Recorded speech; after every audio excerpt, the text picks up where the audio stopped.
आपका पहला प्रश्न है, जीवन का भौतिक आधार क्या है? माने अपन जो सजीव हैं किसके कारण जीवित हैं, इसका भौतिक आधार क्या है? तो प्रिय छात्रों, इसका भौतिक आधार क्या है? जीव द्रव्य। हो सकता है परीक्षा में वो प्रोटोप्लाज्म लिख करके दें, अंग्रेजी में कहते हैं प्रोटोप्लाज्म। जीव द्रव्य जीवन का, बच्चों जीव द्रव्य है जीवन का भौतिक आधार है। ये मुझे इसकी मान्यता किसने दी थी? इसकी मान्यता हक्सले ने दी थी। समझ गए आप? इसको प्रोटोप्लाज्म भी कहते हैं, जीव द्रव्य है, ये जीवन का आधार है। ये किसका आधार है? जीव द्रव्य, ये जीवन का आधार है। इसको अंग्रेजी में प्रोटोप्लाज्म कहते हैं, ये आपको ध्यान रखना है। अगला प्रश्न जो है आपका, कोशिका का ऊर्जा ग्रह। ऊर्जा ग्रह माने पावर हाउस। पावर हाउस या विद्युत ग्रह किसे कहा जाता है? जो कोशिकाएं होती हैं, अपना शरीर कोशिकाओं से बना है, तो कोशिका का ऊर्जा ग्रह पावर हाउस क्या है बच्चों? तो इसका उत्तर है माइटोकॉन्ड्रिया। इसको कैसे याद रखोगे? जिस तरह से बच्चों अपने घर में जो मम्मी होती हैं, माई होती हैं, अपनी मम्मी को के लोग माई कहते हैं, ए मेरी माई मुझे बचा ले। तो माई जो होती है घर की पावर हाउस होती हैं। अगर वो खाना नहीं बनाए तो आप लोग कुछ भी काम नहीं कर सकते हो, चल फिर भी नहीं पाओगे। रोटी नहीं खाओ तो क्या काम कर सकते आप? जिस तरह से घर में माई होती हैं घर की पावर हाउस, घर को चलाने वाली, इसी तरह बच्चों कोशिका की पावर हाउस कौन है? माई है। कौन है? माइटोकॉन्ड्रिया। तो अपन ध्यान रख सकते हैं, कोशिका का ऊर्जा ग्रह है, घर, ग्रह माने घर, घर का जो ऊर्जा ग्रह कौन है? माई है, माइटोकॉन्ड्रिया। अपन याद रख सकते हैं। अब बच्चों जो माइटोकॉन्ड्रिया होता है कोशिका में, ये ऊर्जा को एटीपी के रूप में इकट्ठा कर लेता है। एटीपी, जैसे घर की मम्मी जो होती हैं रुपया इकट्ठी कर लेती हैं छिपा छिपा करके, फिर आपको देती हैं आपके पापा से छुपा करके। तो जो माइटोकॉन्ड्रिया है बच्चों कोशिका में, ये भी बच्चों, अब इनका रुपया जो अलग है, अलग नाम है इनके रुपयों का। ऐसे अमेरिका में अलग रुपया चलता है, ठीक है, अलग अलग देशों में अलग रुपया चलता है। तो बच्चों जो माई है ये रुपयों को इकट्ठा कर लेती है। उन रुपयों को बच्चों कहते हैं एटीपी। क्या कहते हैं? एटीपी कहते हैं, ठीक है। तो अब पूछा जाए कि कोशिका का रुपया क्या है, कोशिका की मुद्रा क्या है, तो कोशिका की मुद्रा बच्चों क्या है? एटीपी। क्या है? एटीपी। एटीपी को कौन इकट्ठा करता है? माइटोकॉन्ड्रिया, ठीक है। तो पावर हाउस कौन है कोशिका का? माइटोकॉन्ड्रिया। और एटीपी के रूप में रुपयों को कौन इकट्ठा करता है? मुद्रा को इकट्ठा करता है माइटोकॉन्ड्रिया। ये आपने याद कर लिया। आपका नेक्स्ट क्वेश्चन क्या है? कोशिका में प्रोटीन निर्माण का सक्रिय स्थल है, माने जो कोशिका होती है बच्चों उसमें प्रोटीन कौन बनाता है? प्रोटीन कौन बनाता है? तो कोशिका में प्रोटीन बच्चों जो है राइबोसोम बनाता है। जो प्रोटीन होते हैं राई जैसे दाने होते हैं, राई कहते हैं बच्चों सरसों को। क्या कहते हैं? सरसों को। तो उसी से मिलता जुलता शब्द लिया गया है। तो कोशिका में प्रोटीन बनाता है राइबोसोम। कौन बनाता है? प्रोटीन। कोशिका में प्रोटीन राइबोसोम बनाता है। अपन को भी प्रोटीन की ज़रूरत होती है। प्रोटीन अपने शरीर के टूट फूट जो हो जाती है तो प्रोटीन उसको ठीक करता है। इसलिए तो कहते हैं वो पनीर खाना चाहिए। क्या खाना चाहिए आपको? पनीर। पनीर में बहुत प्रोटीन होती है बच्चों, तो पनीर आपको खाना चाहिए, ठीक है, स्वस्थ रहोगे। तो अपने शरीर में प्रोटीन कौन बनाता है? अपने शरीर में प्रोटीन बच्चों कौन बनाता है? राइबोसोम बनाता है। इंपॉर्टेंट क्वेश्चन था, हर साल परीक्षा में ये आता रहता है। निम्न में से, माने ये ऑप्शन है आपके सामने, तो निम्न में से कौन सा कोशिकांग सिर्फ पादप कोशिका में पाया था? पादप कोशिका या ध्यान रखना, ये जो चार ऑप्शन हैं इनमें से कौन पौधों में पाया जाता है? तो कोशिका भित्ति भी पौधों में पाई जाती है। लवक जिनको अपन प्लास्टिड भी कहते हैं ये भी पौधों में होती है। रिक्तिका ये भी पौधों में होती है। तो माना है बच्चों जो है ये सभी माने ये सभी जो अंग हैं, ये सभी जो ऑर्गन हैं, ये सब पौधों में पाए जाते हैं। क्या होता है बच्चों? रिक्त कैसे अपन घर में नमकीन रख लेते हैं इकट्ठा करके, कभी खाना नहीं बने स्कूल जाते हैं टिफिन ले जाते हैं, भूख लगती है टिफिन खा लेते हैं। तो इसी तरह टिफिन में क्या होता है? खाली जगह होती है उसमें खाना भर देते हैं। रिक्तिका, तो पेड़ पौधों में रिक्ति माने खाली स्थान। तो पेड़ पौधों की जो कोशिकाएं होती हैं उनमें खाली स्थान होता है, उसे रिक्तिका कहते हैं। उसमें भोजन इकट्ठा करके पौधे रखते हैं, आवश्यकता पड़ लेती है तो ये पौधे खा लेते हैं भोजन को। ये लवक है, ठीक है। पेड़ पौधे हरे होते हैं इनके कारण। ये कोशिका भित्ति है। कोशिका के चारों ओर होती है, कोशिका की सुरक्षा करती है। भित्ति माने दीवार, ठीक है। तो ये सभी जो है पेड़ पौधों में होते हैं, आपको यहाँ पर ध्यान रखना है। अब आपका नेक्स्ट क्वेश्चन क्या है, कोशिका की आत्महत्या थैली कहा जाता है। कोशिका की आत्महत्या थैली किसे कहा जाता है? तो कोशिका की आत्महत्या थैली लाइसोसोम को कहा जाता है। तो बच्चों जो अपनी अपनी जो कोशिका होती है, कोशिका में एक अंग होता है, कोशिका में एक ऑर्गन होता है लाइसोसोम। तो जब कोशिका के अंदर भोजन बनता रहता है तो लाइसोसोम अच्छे तरीके से अपना भोजन करता है और जीवित रहता है। अब कभी किसी कारण से बच्चों जो कोशिका है भोजन बनाना बंद कर देती है तो क्या करता है लाइसोसोम? कोशिका के सभी अंगों को खा लेता है। लाइसोसोम ने क्या कर लिया? कोशिका के सभी अंगों को खा लिया। अब एक बता, जब कोशिका के सभी अंग खा लाए इसने तो लास्ट में अब क्या करेगा ये? अब ये नालायक क्या करेगा? खुद मरना पड़ेगा। इसके बाद ये खुद मर जाता है। अब कहाँ से आएगा भोजन इसको? ठीक है, अरे सब्र करता, कोशिका ठीक हो जाती, भोजन बनाती तो भी जिंदा रहता लाइसोसोम। नहीं माना, खुद भी मर गया। इसलिए कहते हैं कोशिका की आत्महत्या की थैली लाइसोसोम आत्महत्या करता है एक तरीके से ये। ठीक है, अब आपका नेक्स्ट क्वेश्चन क्या है बच्चों, किसी कोशिका में 80% से अधिक पाया जाने वाला पदार्थ है? तो इसका उत्तर सही है बच्चों आपका जल। किसी कोशिका में 80% से अधिक क्या पाया जाता है? आपका जल पाया जाता है। आपका नेक्स्ट क्वेश्चन बच्चों क्या है, निम्नलिखित में किसी कोशिका का यातायात प्रबंधक कहते हैं? क्या कहते हैं? यातायात प्रबंधक। माने जैसे आप कहीं जाते हो तो आपको पुलिस वाले मिलते हैं, ट्रैफिक पुलिस मिलती है।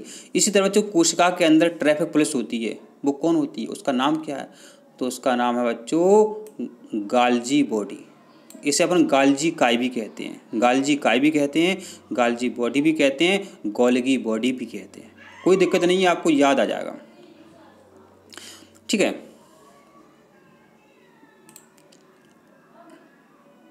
अगला जो प्रश्न है बच्चों आपका क्या है, जीन शब्द का प्रथम प्रयोग किसने किया? माने सबसे पहले किसी के मुख से जीन शब्द निकला था। किसके मुख से निकला था? ठीक है, तो सबसे पहले जीन शब्द जो बच्चों जोहानसन ने दिया था। जीन शब्द किसने दिया था? जोहानसन ने दिया था। जीन शब्द जोहानसन ने दिया था, ये आपको यहाँ पर ध्यान रखना है।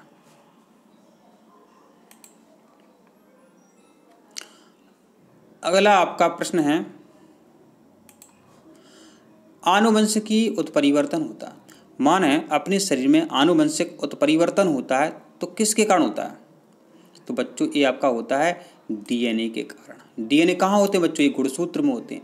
तो डीएनए में उत्परिवर्तन हो जाता है तो बिल्कुल आगे आने वाले जितने भी बच्चे हैं सब में वो कमी रहेगी। किसके कारण? डीएनए की कमी के कारण। डीएनए में कुछ भी परिवर्तन हो जाए वो आनुवंशिक कहलाता है। डीएनए कहाँ होते हैं? गुणसूत्रों में होते हैं। अगला आपका जो प्रश्न है बच्चों, नेक्स्ट क्वेश्चन जो है आपका क्या है, समसूत्री विभाजन के फलस्वरूप कितनी संतति कोशिका का निर्माण होता है? तो यहाँ पर देखो सम माना होता है बच्चों समान। अब एक कोशिका से समान होगा तो क्या निकलेंगे? 2 कोशिकाएं बनेंगी समसूत्री विभाजन में। ठीक है, 2 संतति कोशिकाएं बनती हैं, 1 से 2 तो बनेंगी, समान बन रही हैं। तो अगला जो प्रश्न है आपका ग्रीगर जॉन मेंडल, इनका पूरा नाम है ग्रेगर जॉन मेंडल। ठीक है, इन्होंने कहा किसके सिद्धांत या किसके प्रतिपादन दिए थे? कौन सा सिद्धांत दिया था इन्होंने? ग्रीगर जॉन मेंडल ने।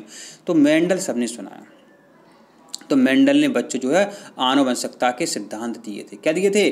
आनुवंशिकता के सिद्धांत दिए थे। जैसे स्वतंत्र अभिविभजन का नियम है, प्रभाविता का नियम है। इन्होंने मटर पर प्रयोग किए थे, मेंडल ने मटर पर प्रयोग किए थे। 7 लक्षणों के बारे में इन्होंने बताया था मेंडल ने। ये यहाँ से प्रश्न बनता है परीक्षा में।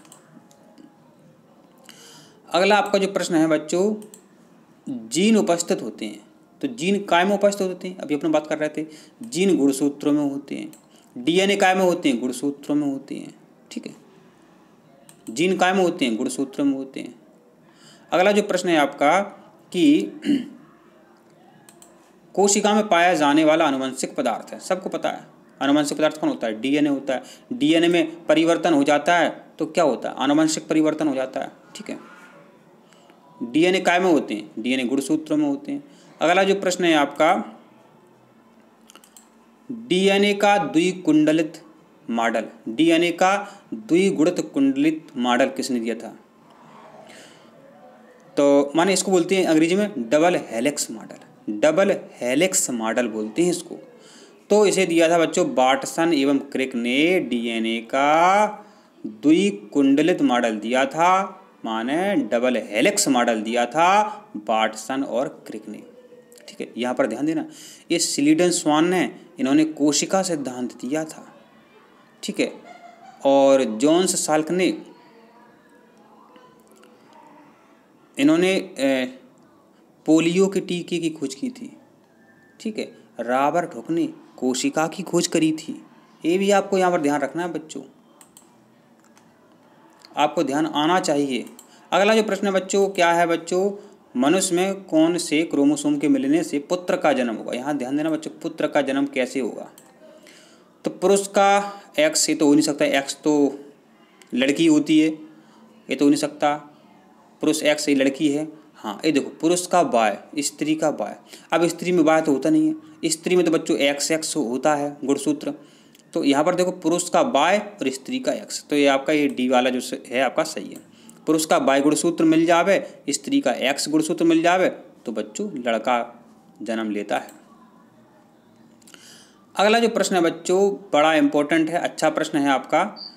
कह रहा है प्रश्न आपसे कि शिशु का पितृत्व स्थापित करने के लिए किस तकनीक का प्रयोग किया था? मान ये है कि बच्चों कभी हॉस्पिटल में बच्चे बदल गए, किसी की लड़की हुई पैसा वाला, उसने किसी का लड़का चुरा लिया।